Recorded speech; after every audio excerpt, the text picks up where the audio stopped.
श्रीवास्तव परिवार में उनके घर की बहू का स्वागत आज बड़े ही धूमधाम से किया गया है। दिव्या और आकाश की शादी को लेकर घर में सब लोग काफी खुश थे। अरे बधाई हो कावेरी बहन, आखिर तुम्हारे घर में भी बहू आ गई। हाँ भाई हाँ, आप सबको भी बधाई हो। आओ आओ दुल्हन से तो मिल लो। हाँ हाँ जरूर, बहू की मुंह दिखाई करते हैं। माँ जी ये सब आप कल कर लीजिएगा, आज मैं बहुत थक गई हूँ और मैं अपने कमरे में सोने जा रही हूँ। अरे बहुत ज्यादा वक्त नहीं लगेगा, बस सब लोग तुम्हें देख लेंगे और आशीर्वाद दे देंगे। नहीं नहीं नहीं, इन सब में बहुत वक्त लग जाएगा, मुझसे ये सब नहीं होता, आप ये कल कर लीजिएगा ना। थोड़ी देर बैठ जाओ ना, सब लोग आए हैं पड़ोस से तुम्हें मिलने के लिए। तुम्हें बैठना हो तो बैठो, मैं तो जा रही हूँ। अरे बहुत सर दिव्या तो बिना सुने वहाँ से चली जाती है। लगता है बहुत थक गई है। आजकल की लड़कियां ना कमजोर एकदम होती है। आप लोग बैठिए, मिठाई खाए। कावेरी तेरी बहू तो बहुत ही तेज तरार है, हमसे आशीर्वाद भी नहीं लिया और मुंह उठाकर चल दी। अरे नहीं नहीं, ऐसा कुछ नहीं है, वो शादी में बहुत थक गई है ना, बस इसलिए। हाँ भाई ठीक है, अब इसकी बहू है, ये जाने की क्या करना है क्या नहीं। अरे आप लोग बैठिए ना, मैं मिठाई लाती हूँ। अब जिसको देखने आए थे वो तो चली गई, हम बैठकर क्या करेंगे कावेरी। हाँ अब हम भी चलते हैं, जब वो अच्छे मूड में हो ना तब बता देना, ठीक है? हम आशीर्वाद देने आ जाएंगे। अरे ऐसे मत कहो तुम रुको, मैं मिठाई लेकर आती हूँ। दिव्या के ऐसे चले जाने से पड़ोसन बातें बनाने लगी थी और कावेरी को भी शर्मिंदगी महसूस होने लगी, लेकिन कावेरी ने दिव्या से कुछ नहीं कहा। लेकिन दिव्या का ऐसा बर्ताव आकाश को अच्छा नहीं लगा, इसलिए उसने कमरे में जाकर दिव्या से इस बारे में बात की। यहाँ बैठकर भी तुम फोन ही तो चला रही हो ना, थोड़ी देर वहाँ बैठ जाती तो क्या हो जाता। देखिए मुझे बहुत थकान हो रही थी, इसलिए मैं चली आई, और वैसे भी मेरी कोई इच्छा नहीं थी उन औरतों के बीच में बैठने की। थोड़ी देर बैठ जाती तो तुम्हारा कुछ बिगड़ नहीं जाता। माँ को कितना शर्मिंदा होना पड़ा तुम्हारी वजह से। अरे पता नहीं ये सारे लड़के माँ के गुण क्यों गाते रहते। देखो अब हमारी शादी हो गई है, आपको मेरी खुशी का ख्याल होना जरूरी है, समझे आप? मैं जानता हूँ हमारी शादी हो गई है, इसीलिए कह रहा हूँ कि तुम्हें भी बहू के फर्ज निभाने चाहिए। देखिए मुझे ना ये सब बिल्कुल पसंद नहीं है कि आप अपनी माँ की वजह से मुझसे लड़े। मैं माँ की वजह से तुमसे नहीं लड़ रहा हूँ, तुम्हारी हरकत ही ऐसी थी आज। हम अच्छा मैं ऐसी ही हूँ, ठीक है? और अब मुझे नींद आ रही है, मुझे और कुछ नहीं सुनना। दिव्या ने आकाश की बात को गलत समझते हुए काट दिया, लेकिन ये सिर्फ उस दिन की बात नहीं थी। अब आए दिन दिव्या कुछ न कुछ ऐसा करती जिससे आकाश और उसके बीच कहासुनी हो जाती थी। अरे मैं कहाँ कह रहा हूँ कि तुम मत जाओ अपने दोस्तों से मिलने के लिए, मैं बस इतना कह रहा हूँ कि तुम कम से कम मुझे बता कर तो जाती। मेरी तुमसे शादी हुई है, इसका मतलब ये नहीं कि मैं तुम्हारी गुलाम हो गई हूँ कि मुझे तुम्हें सब कुछ बता कर चलना पड़ेगा। अरे इसमें गुलामी की बात का है, हम दोनों पति पत्नी है, एक दूसरे से बातें शेयर करना गुलामी कब से हो गई। मैं जानती हूँ तुम्हारी प्रॉब्लम क्या है, मेरे दोस्त लड़के हैं ना, इसलिए तुम्हें दिक्कत हो रही है ना। हम आज के जमाने में जीते हैं, मेरी भी कई दोस्त लड़कियां हैं, तो मुझे कोई दिक्कत नहीं है, समझी? और ना ही मेरी मानसिकता इतनी छोटी है। मैं तो बस तुमसे इतना कह रहा हूँ कि बता कर जाती तो अच्छा रहता, ऐसे बिना बताए कहीं भी चली जाती हो। तुमसे शादी करने के बाद तो मेरी जिंदगी ही खराब हो गई है। अपने मायके में कहा मैं राजकुमारी की तरह रहती थी, और यहाँ तुमने मुझे नौकरानी बनाकर रख दिया है। किस हिसाब से तुम खुद को नौकरानी कह रही हो? माँ ने आज तक तुमसे कभी ज्यादा काम नहीं करवाया, उल्टा वो खुद इस उम्र में तुमसे ज्यादा काम कर लेती है। हाँ बस सारा दिन अपनी माँ के ही गुण गाते रहो। सच में तुमसे तो बात करना ही बेकार है। अरे तो मत करो ना, किसने कहा है मुझसे बात करने के लिए? मेरे पास बहुत है बात करने वाले। जो करना है करो। आकाश और दिव्या की शादी में कुछ भी ठीक नहीं था। शायद शादी के पहले दिन से ही उनके बीच में न तो प्यार पनप पाया था और न ही कोई लगाव। आकाश ने अपने रिश्ते को बचाने की जब कोशिश की, तब दिव्या ने उसे दुखी कर दिया, जिससे अब उनके बीच शादी को आगे बढ़ाने की कोई गुंजाइश ही बाकी नहीं थी। दिव्या मैंने यहाँ पैसे रखे थे, कहाँ गए? मुझे जरूरत थी तो मैंने ले लिए। अरे मुझसे पूछ तो लेती एक बार। वो मेरे नहीं, ऑफिस के पैसे थे, मेरे बॉस ने मुझे संभाल कर रखने के लिए दिए थे। हाँ वही तो मैं सोचूं कि तुम जैसे कंगाल के पास इतने पैसे कहाँ से आए। अपनी जुबान संभाल कर बात किया करो दिव्या, और जितने पैसे वो सब वापस करो जल्दी। वो सब तो खर्च हो गए, नहीं है मेरे पास अब। क्या तुमने सारे पैसे खर्च कर दिए? ऐसा तो तुमने क्या लिया है जो सारे पैसे खर्च कर दिए? अब एक एक पैसे का हिसाब दूं क्या तुम्हें? पूरे 20,000 थे यहाँ, 1-2 रुपए नहीं थे जो तुमसे हिसाब ना मांगू। बताओ मुझे कहाँ खर्च किया तुमने सारे पैसे?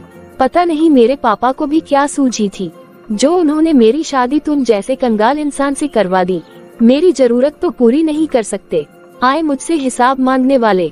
एक तो तुमने चोरी की है, मेरे पैसे ले लिए और मेरे साथ ऊपर से ऐसा बर्ताव कर रही हो। अगर मुझसे शादी नहीं करनी थी तो पहले ही कह दिया होता, मैं इस तरह रोज रोज दुखी तो ना होता। मैंने पापा के कहने पर तुमसे शादी की है, वरना तुम जैसे इंसान को तो मैं घास भी ना डालूं। देखो अब ना तुम हद से ज्यादा आगे बढ़ रही हो। पहले तो तुम मुझे मेरे वो पैसे दो, मुझे अपने बॉस को वो पैसे वापस देने हैं। अरे नहीं है मेरे पास पैसे, मेरे दोस्त को जरूरत थी तो मैंने दे दी उसे। ऐसा कौन सा है तुम्हारा दोस्त जिसे तुम इतने पैसे देती रहती हो? तुम्हें क्या मतलब है उससे? तुम जैसे इंसान के साथ मुझे रहना ही नहीं है। तुम्हें क्या मेरे साथ नहीं रहना? अब मुझे तुम्हारे साथ नहीं रहना, बस मुझे तलाक चाहिए तुमसे। हाँ तो ले लो, मुझे कोई फर्क नहीं पड़ता, जा रही हूँ मैं। चली जाओ, जहाँ जाना है जाओ, और फिर कभी अपनी शक्ल मत दिखाना। जिंदगी में मुझे तुमने जितना मुझे दुख दिया है ना, शायद ही मैं कभी इस चीज से उभर पाऊंगा। आकाश और दिव्या ने आखिर अपना रिश्ता खत्म कर ही लिया। वैसे भी उस रिश्ते में कभी प्यार और लगाव तो था ही नहीं, इसलिए शादी का होना ना होना एक बराबर ही था। लेकिन इस चीज ने आकाश के मन पर बहुत गहरा असर डाला, जिस वजह से अब वो दूसरी बार किसी भी रिश्ते में बंधने के लिए तैयार ही नहीं था। आकाश ऐसे कैसे चलेगा बेटा? तेरी शादी को टूटे 1 साल से ऊपर हो गया है। बेटा तेरे लिए कितने रिश्ते आए हैं, लेकिन तू मानता क्यों नहीं है? माँ मैं उस चीज से अभी तक उभर ही नहीं पाया हूँ, और क्या उम्मीद है कि मेरी दूसरी शादी में मुझे दुख नहीं मिलेगा?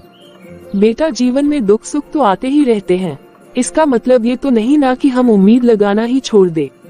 मैं मानती हूँ कि तेरी पहली शादी में तुझे कोई भी सुख नहीं मिला, लेकिन उम्मीद तो नहीं छोड़ सकते ना। माँ मुझे नहीं लगता कि मैं एक और शादी के लिए अभी तैयार हूँ। आकाश अब मेरी भी उम्र हो गई है और मेरी तबीयत भी खराब रहती है। अब मुझसे ये घर नहीं संभलता बेटा। एक बार तेरा घर बस जाए तो मैं भी निश्चिंत हो जाऊंगी। माँ मैं आपकी चिंता को समझता हूँ, लेकिन अब मना मत कर बेटा, तेरे लिए एक बहुत अच्छा रिश्ता आया है। उस बेचारी लड़की की सगाई टूटी हुई है, लेकिन लड़की बहुत अच्छी है। तेरी गांव वाली मौसी ने रिश्ता भेजा है, तू कहे तो मैं बात को आगे बढ़ाऊं। ठीक है माँ, आपको जैसा अच्छा लगे। ठीक है तो मैं आज ही तेरे रिश्ते की बात को आगे बढ़ाती हूँ। आकाश ने अपनी माँ की चिंता को देखते हुए दूसरी शादी करने के लिए हामी भर दी, लेकिन वो अभी तक मन से इस रिश्ते के लिए राजी नहीं था। लेकिन माँ शादी से पहले मैं एक बार उस लड़की से मिलना चाहता हूँ। हाँ क्यों नहीं बेटा, मैं आज ही तेरी मासी से कहती हूँ कि वो तुम दोनों की एक मुलाकात करवाए। ठीक है माँ। लेकिन बेटा एक बात का ध्यान रखना, ज्योति से कुछ ऐसा मत कह देना कि उसका दिल दुख जाए या ये शादी टूट जाए। माँ इस दूसरी शादी को करने से पहले मैं ज्योति से सब कुछ साफ साफ बात करना चाहता हूँ, जिससे उसे बाद में कोई पछतावा ना हो। ठीक है बेटा, मैं तेरी मासी जी से कहती हूँ कि वो ज्योति हमारे घर भेज दे, जिससे तुम दोनों अकेले में बात कर सको। नहीं माँ, घर पर नहीं, उसे किसी रेस्टोरेंट में बुला लो। चल ठीक है, मैं बोल देती हूँ। आकाश के कहने पर कावेरी ने ज्योति और आकाश की मुलाकात करवा दी। देखो ज्योति, मैं ये शादी करने से पहले तुम्हें साफ साफ कुछ बातें बताना चाहता हूँ। तुम उसके बाद ही फैसला करना कि तुम्हें ये रिश्ता निभाना है या नहीं। जी कहिए। मेरी पहली शादी में बहुत दिक्कतें थी, इसीलिए मैं आज तक उस शादी के जख्मों को भूल नहीं पाया हूँ। हो सकता है शादी के बाद भी मुझे इस शादी को निभाने में वक्त लग जाए।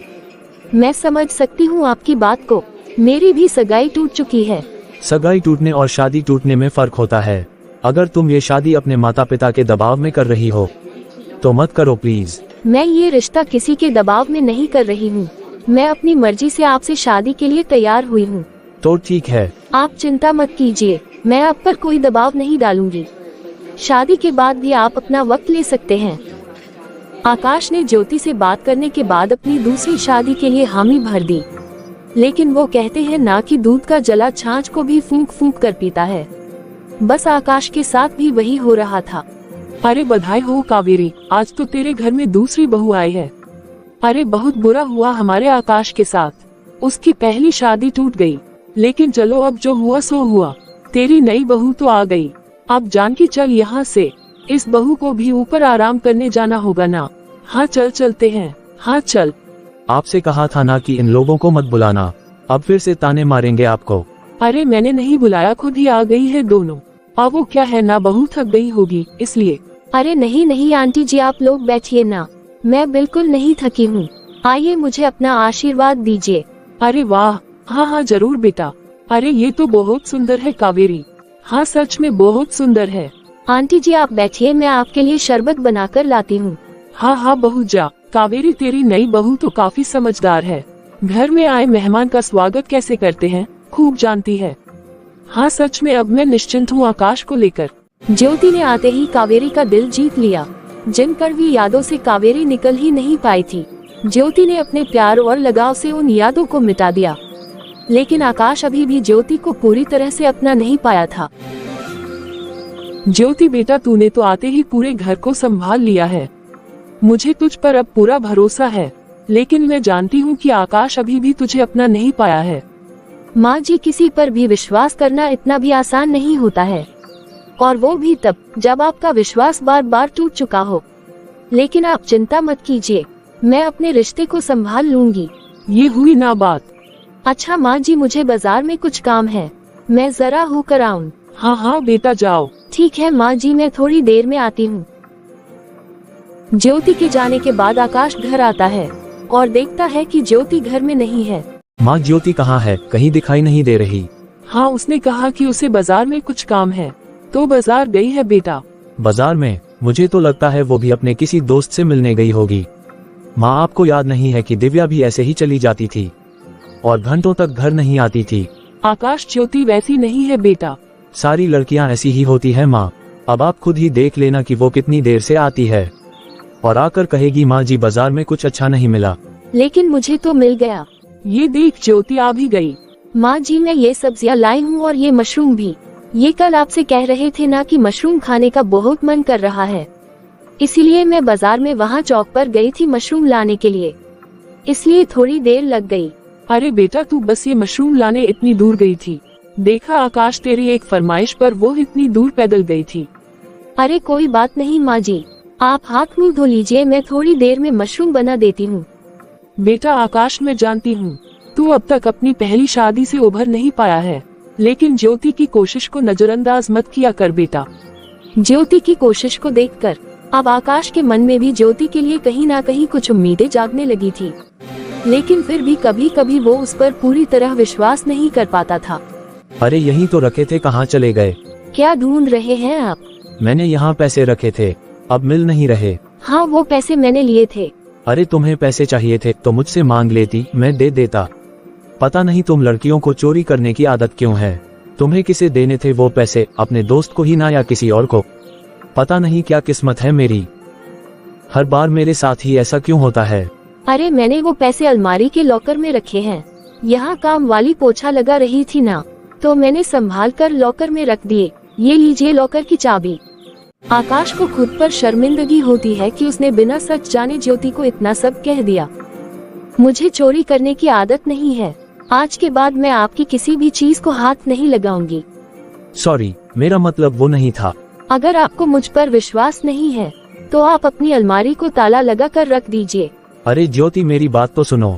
आकाश की बातों से ज्योति को बहुत बुरा लगा था। उसने पूरे दिन आकाश से बात नहीं की। आकाश को अब अपनी गलती का एहसास हो रहा था, लेकिन वो ज्योति को मना नहीं पा रहा था। माँ मुझे एक ताला देना जरा। क्यों, क्या करेगा ताले का? मुझे अपनी अलमारी पर लगाना है।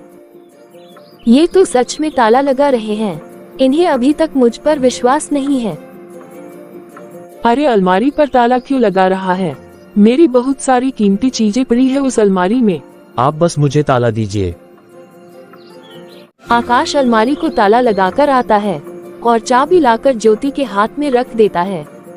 आप ये चाबी मुझे क्यों दे रहे हैं? आज से मेरी हर कीमती चीज पे तुम्हारा हक है ज्योति। इस चाबी के साथ मैं तुम्हें अपना विश्वास भी दे रहा हूँ। ये हुई ना बात। और आज तुम खाना मत बनाना। क्यों, आपको मेरे हाथ का खाना अच्छा नहीं लगता क्या? अरे नहीं, आज हम दोनों बाहर खाना खाने जा रहे हैं। ओए होए, तुम दोनों को किसी की नजर ना लगे जाए।